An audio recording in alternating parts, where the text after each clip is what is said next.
It all began like so many small crises do, quietly, with a single sentence that sounded harmless until I let it land. We were at the dinner table, the TV low in the background, plates cleared but forks still on the table. She looked at me in a way I hadn't seen since we first met, steady, determined, and oddly calm, and said, "I think we should try an open marriage." For a second I laughed because laughter is the reflex when the world suddenly tilts. Then I listened as she explained, measured and persuasive, about freedom, growth, and how polyamory or consensual non-monogamy could be healthier than what she called this old-fashioned monogamy. She used words like honesty and experience and not being tied down, like she'd rehearsed them until they sounded true even to her. I felt like I was watching a carefully scripted scene of someone else's life, except the scene included my name. The introduction to that conversation is important because it sets the tone for everything that followed. I want to tell you that I met her in the middle, that we had long conversations, therapy, rules, and mutual consent, but that wouldn't be the truth. The truth is, I was blindsided. I had grown up with a certain image of marriage in my head, two people who weather things together, who made hard choices as a team. I had also been tired, complacent maybe, and not as curious about new experiences as she seemed to be. But her request came with a caveat. She wanted to try it first. She wanted to explore. She wanted the permission to meet other people. And when I asked if the same applied to me, she hesitated, then said, "Not right now. I don't think I could handle it if you started seeing other people." That pause was the first crack. Over the following weeks, what had been a one-off conversation turned into a pressure I could feel every day. She sent me articles about relationships that thrived outside monogamy, posted in forums, and joined communities where people exchanged tips and success stories. At first I tried to read and understand. I told myself that maybe there were legitimate reasons, that it could be a way for us to grow, that it might shake us out of a rut. I tried to be open-minded in the way people try to be open-minded when they don't want to lose someone they love. But every article she forwarded had the same tone: freedom is empowering, vulnerability is liberating, you'll still love each other the same, except she was already acting like the conclusion was inevitable. She began to disappear for nights at a time under vague excuses: dinner with a friend, work event, I need some space. Meanwhile, she ate in the kitchen alone more often and would scroll her phone when I asked about her day, guarded in a way I hadn't seen since we were teenagers trying to hide crushes.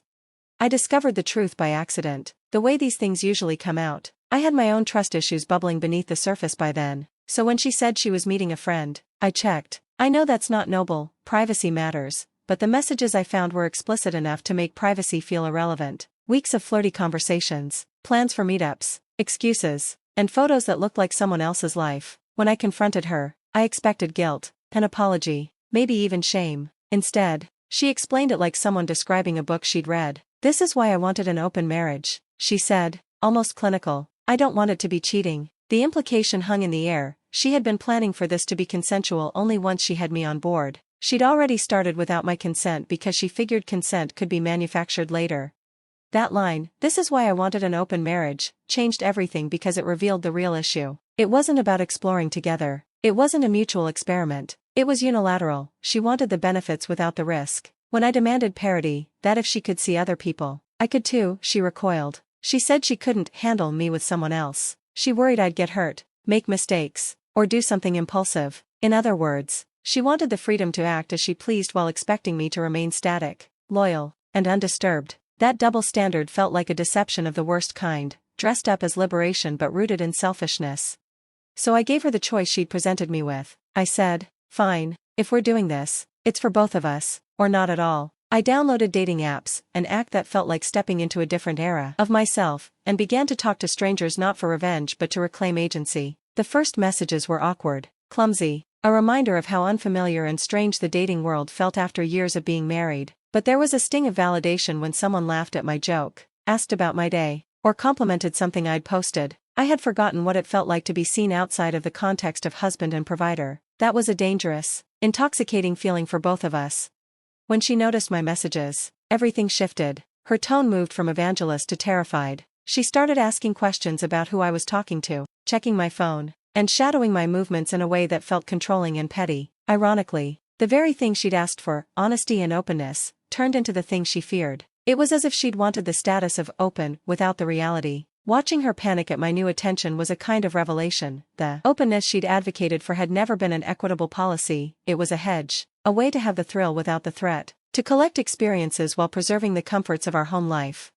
The emotional toll on me was cumulative. Nights of simmering anger alternated with a strange numbness. I'd find myself replaying old memories, cataloging the ways she'd changed, trying to find where the us we'd promised each other had been lost. I love her, that never left. Love is stubborn that way, but love alone felt like an insufficient anchor. Trust, respect, and fairness had always been the scaffolding of our marriage. When one spouse asks for a rule change that only benefits them, the scaffolding collapses. I couldn't square staying with being complicit in a system designed to favor the wishes of the powerful partner. I couldn't accept a relationship where my consent was optional. We tried, briefly, to salvage the wreckage. She suggested counseling. I agreed because I wanted to believe we could rebuild. In therapy, we circled around the same themes: insecurity, unmet needs, fear of missing out, and the pain of betrayal. Our counselor asked questions that forced us to be specific. What did we actually want? What were the non-negotiables? Where had communication failed? Those sessions were intense and useful in the short term, but they felt like bandages. The real problem was not just miscommunication but fundamentally different visions of what commitment meant. She saw commitment as flexible, a contract to be renegotiated.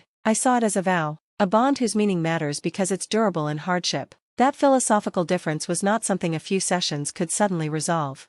As time moved on, patterns emerged that made staying impossible. She would oscillate between affection and distance, between contrition and dismissal. There were moments of tenderness that reminded me why I fell in love with her, a caring gesture, a shared memory that made us both laugh until we cried, and those moments made it harder to walk away. But then there were nights when I would come home to find the bed half empty, a lingering smell on her clothes, texts she said were innocent, and the constant undertow of secrecy. I tried to believe in second chances and in the idea that people can change when they understand the hurt they've caused. I wanted to be the person who forgave and rebuilt, but forgiveness requires a partner who is willing to repair, to meet you halfway, and to accept accountability genuinely and consistently. She was inconsistent. She promised boundaries and then eroded them. She asked for trust but withheld it from me when the roles were reversed. When I finally moved out, it felt like both an ending and a beginning. Packing the boxes was a surreal experience. The small things, the mundane objects that had marked our life together, each took on an emotional weight. Her last message to me was, "I thought this would make us stronger." I typed back, "It made me realize how weak our foundation was," and hit send before I could overthink it. The words were blunt but honest. They were the closest thing I had to closure. In the weeks after, I slept poorly at first, then in drifts that felt less like dreaming and more like recovery. Grief has layers. It doesn't evaporate in a day. There are anger days, bargaining days, and long stretches of quiet where you reassess your values, your boundaries, and your self-worth. Healing taught me several things I wish I'd understood earlier. 1. Consent must be mutual, especially in decisions that alter the terms of a relationship. Asking someone to accept a new arrangement is not the same as asking them to be coerced into silence. 2. Equality in a partnership is not optional. Proposals for change that benefit one partner over the other are red flags, not progressive experiments. 3. A person's talk about freedom matters only when it's accompanied by responsibility. Freedom without responsibility looks a lot like selfishness. 4. Sometimes walking away is not a failure but an act of self-respect. Staying for the sake of maintaining appearances, or out of fear of being alone, is a recipe for resentment. I don't tell this story to vilify my ex-wife. People are complex, and relationships are messy. I tell it because so many of us are taught to minimize our discomfort to avoid conflict, to accommodate when we should question, and to equate sacrifice with love. But compromise should never mean that one partner's desires dominate the household to the detriment of the other's autonomy. If your partner presents a new vision for the relationship, it must be negotiated openly, honestly, and symmetrically. If they expect you to consent after the fact to actions they took without you, that's not negotiation, it's manipulation. Months later, I look back with a mixture of sadness and clarity. I miss the routine of shared mornings, the small jokes, the familiarity of a partner who knew the exact way I liked my coffee. I also value the lessons I learned, to assert my boundaries earlier, to insist on fairness, and to understand that love is not a license to hurt. I have started dating again slowly, with gentleness and curiosity rather than vengeance, trying to be mindful of the person I want to be. I am more cautious now but also braver about asking for what I need. If you're listening to this story and find echoes of your own life in it, please remember this: you do not owe anyone your complicity in a life that diminishes you. If a partner suggests a new arrangement that would change the rules of your relationship, insist on mutual consent, clear boundaries, and mechanisms for accountability. If those terms are non-negotiable to them, you deserve to make the choice that protects your sense of self. And if you stay, do it because you believe in the partnership and because both of you are committed to the hard work of equality. At the end of the day, an open marriage should be about opening doors together, not creating secret exits for one person to leave whenever it suits them. Love is supposed to make you feel seen, supported, and safe, not like a backup plan.